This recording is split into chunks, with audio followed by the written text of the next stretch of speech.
Ah, it's finally good to be back at the old workstation.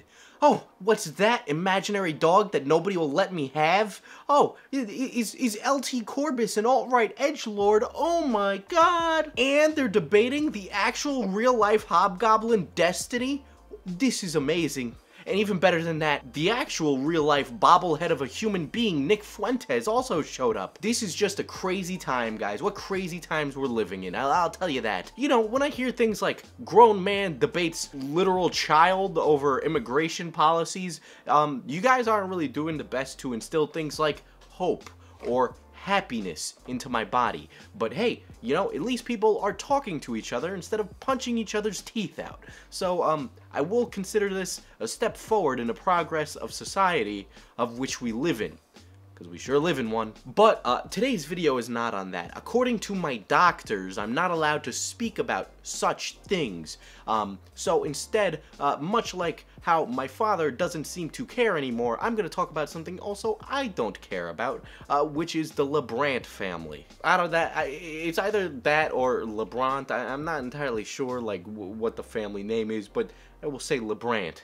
If you're a veteran to the FPS Diesel channel, which if you are, why haven't you bought FPS Diesel merch? Because I'm like not making money, and apparently nobody else is. But if you are a veteran, you have seen before that, hey, I've covered the LeBrant family before, and in fact, last time I covered them, they were busy escaping from the California campfire. You know, the one that displaced tons and tons of families and homes and destroyed tons of wildlife and displaced hundreds of animals, hundreds of thousands of them. Well, their house didn't burn down, but they told everyone their house did. In fact, they said their whole neighborhood burned down, and their neighbors weren't very happy with that. So yes, I made fun of them and called them stupid for doing that, but I also made fun of their milquetoast human-like personalities, because I'm a little questionable of what, you know, species they are. But hey, today they're back again, and people are upset over something that I don't really give a shit about, but we're gonna talk about it for 10 minutes plus. No, but like these new family vloggers are one really popular these days. I don't know who's watching. Apparently the moms on Facebook are watching, but it's really strange because they're really just like Rice Gum and Logan Paul, except the beef and drama and narrative of their vlogs being, you know, oh, who stole the last Ferrari has now turned into you know, who ate the last cookie, and yeah, let's go for a ride to the park in our you know, Mercedes S-Class, a reasonably priced car. Like, I was doing research to come up with jokes for this, and you guys, the Ace family has a personal private chef. Why? I mean, I get it, you have money, but like, why do you need a chef? Like, mac and cheese probably wouldn't burn the house down, and I don't think you need a professional chef to do that yourself. Like, I can't really understand what would necessitate the need for a personal chef when you work from home. Yeah, I get it. You must be really busy vlogging. What do you do? Vlog the entire 8-hour day? Like, you just can't put down the camera for a single second to either pick up your child or pick up a spatula and make some burgers. I don't know, that whole methodology of being like a family brand and your family literally being the brand is just kind of creepy to me. I can't be the only one who finds that a little strange. I think it would be kind of weird if people bought like a pop socket with like the Diesel family on it. Like, that's weird. Also, my family is dysfunctional, so not sure who's gonna want that. Also, I just wouldn't want to raise a child in that environment where it's just like, it's like the Truman Show. You were literally seeing this child grow up. That's weird. But enough about the Ace family and the fact that apparently they can't cook. Let's talk about Cole and Sav, the two parents, the owners of the LeBrant family vlogging channel. I forget what their channel is called. You'd think I'd write that down in my script, but no, it's not. I don't know if I said this in my previous video, but please look at a picture of this couple. Okay, now, I know I called them a couple, but if you had no context to this whatsoever, I think you could really reasonably make the assumption that, oh, Cole and Sav must be brother and sister. I know, a crazy assumption to make, because you have the context of knowing that they're in a marriage, but like, don't tell me that they don't look that alike. Like, Cole and Sav are like the human equivalent of Fortnite default skins. That's just kind of like how I feel about their presence and their physical being in videos, you know? Like if I pause the video, that's what they'd be. But what makes Cole and Sav so fun is that one of the core tenets of their being and channel and their book, which is literally just about how they fell in love and it was like a fairy tale, is that they're also religious. And you guys know me, I am really fond of religions. Now, okay, we're gonna play a little game. I want you to close your eyes and imagine what a modern day Mormon couple looks like. Okay, yes, when I think about the guy in a Mormon couple, I think of, you know, Cole wearing a button-down shirt and khakis, you know, being a nice, good Mormon boy. And I see Sav wearing whatever it is Mormon women wear. I don't know what they wear. Maybe they wear the clothes from A Handmaid's Tale. And this is gonna be really tinfoil hatty, but like, I can't help but shake this feeling that Cole and Sav are like manufactured, like in a lab or something. You know what I mean? Like, I get this a lot with family vloggers, where everything is just too perfect. It's just too clean and too loving family. It's very strange. Like, when I look at Cole and Sav, they seem like the kind of people to ring the doorbell during the purge and say, hey, we're gonna come in and we're gonna eat your family. But then, you know, they wake up the next day, mow their lawn, and they're like, oh, hi again, Robert from across the lane. You'll be next year. They don't really look like real families, is what I'm getting to here. Like, they just don't seem realistic. But when I look at someone like Casey Neistat, who on occasion does have his family in vlogs, it feels like a real family. Like, you get those interactions, they're genuine, real human interactions, and you're like, yeah, I get that.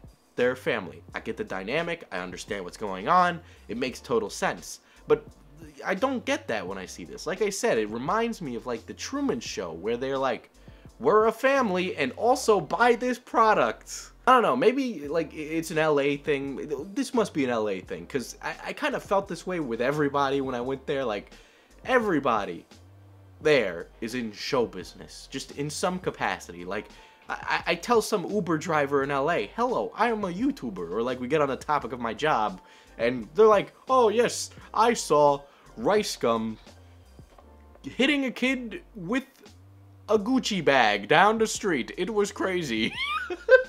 Like, they get it, is what I'm saying, okay? And like, I also hear stories that people like normal businesses will just close because everybody's down at the studio trying to pitch their script. So now that I spent an obscene amount of time just completely obliterating this young couple's marriage, let's talk about what they did. So why are all the moms angry reacting on Facebook? Well, you see, Cole and Sav, they played some pranks on April 1st, and you know how April 1st goes. Some people don't know how to do jokes. And I don't get this, like, a lot of people don't seem to be able to differentiate, like, between a joke and just being an asshole. And this goes doubly if the recipient of said joke or prank is, your child. So, Cole and Sav told their daughter, Everline, that, hey, we gotta give away our dog forever. Oh yeah, great prank. The one where you say, hey, we're gonna take away that pet that you love. The video for this is even titled, we have to give our puppy away, ellipses, saying goodbye forever. Yeah, that's an awesome title, Cole and Sav. In fact, that's up there with some of my favorite videos, such as hitting a car going 70 miles per hour. I mean, dog, car, same thing, really. Or perhaps videos like making a penis with a high-powered laser. That's a funny video, I will link that video. But back to Cole and Sav. They responded to this as if they were surprised that people were offended at this prank. Like, not only are kids at the center of some of the biggest conversations on YouTube right now, but like, you guys remember the Daddy05 stuff? Like, come on, that's literally in your wheelhouse. And then two, what about Matt Watson? You guys remember that? That was a pretty big deal. Like, it's not even an apology video. The video is titled, Addressing All the Hate We've Received. Oh, sounds like a real apology right there. That is probably up there on the list of top 10 things you don't title an apology video. Look, out of all the apology videos I've seen, which is ironically quite a bit, I think Logan Paul's might be one of the best.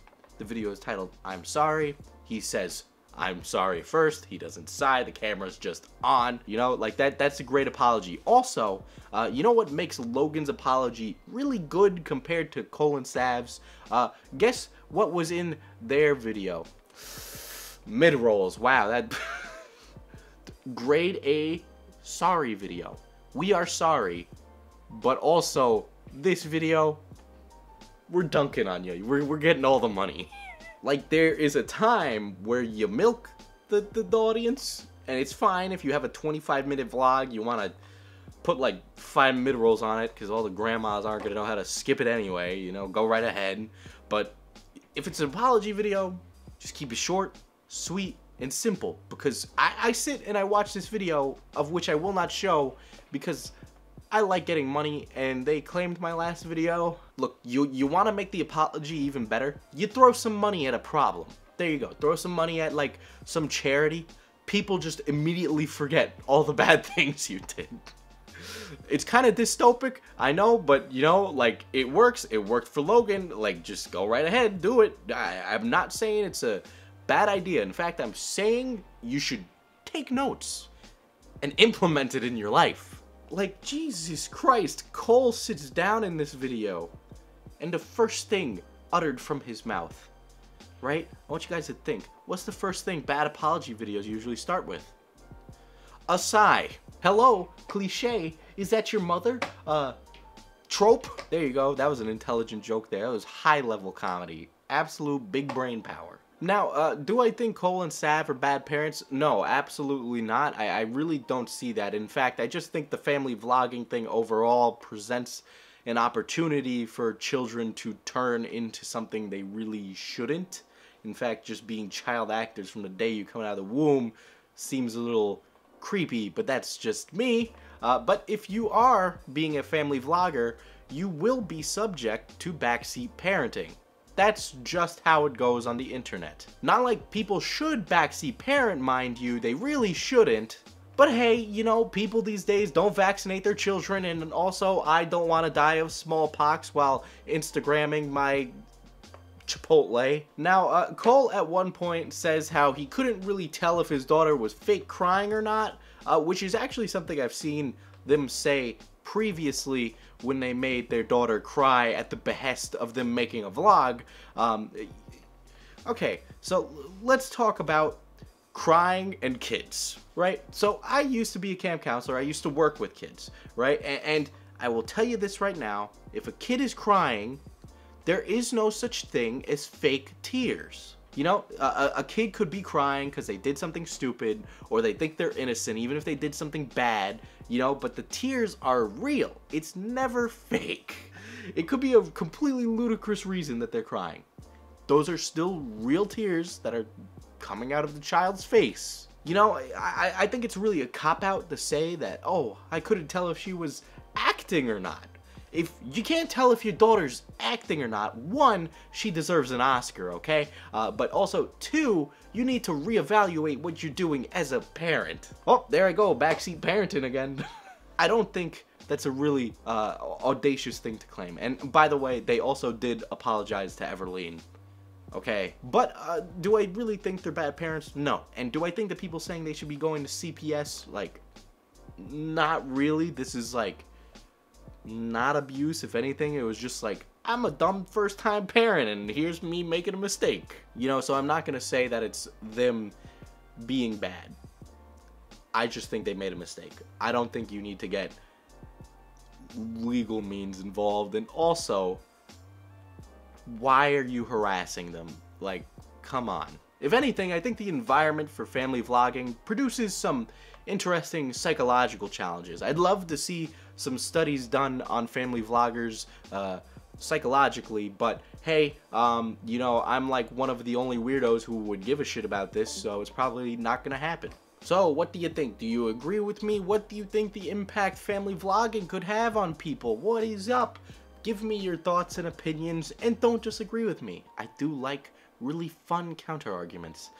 Anyway, in the meantime, there's a lot of things you can do, such as supporting the channel by buying some merch, or perhaps subscribing by hitting the bell and also the subscribe button, because subscribe doesn't mean subscribe anymore. And also follow me online at FPS Diesel so you know when a new video is coming out, and also I hear my tweets are pretty bad, which is pretty great. Anyway guys, go be productive or do something nice. There you go. Let's negate the effects of April Fool's Day.